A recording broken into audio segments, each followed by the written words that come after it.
Nga guys, sobrang init ng ating panahon ngayon. Kaya yan, naisipan namin gumawa ng mais con yelo.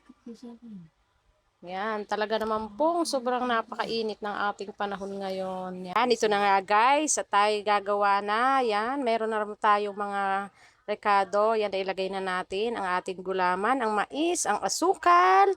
Oh, yan guys. Oh, ngayon lagyan naman natin ng gatas para mas masarap.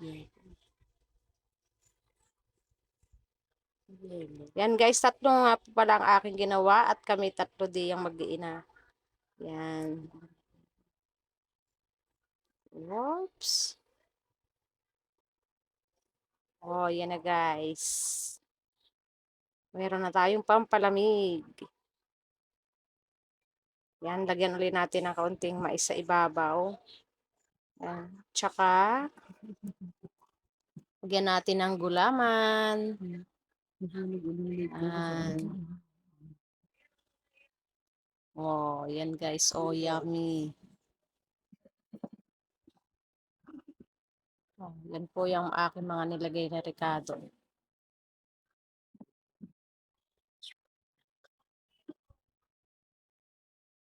Yan na po. Ito na.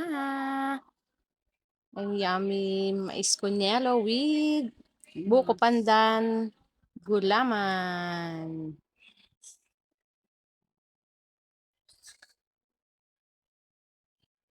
Sarap.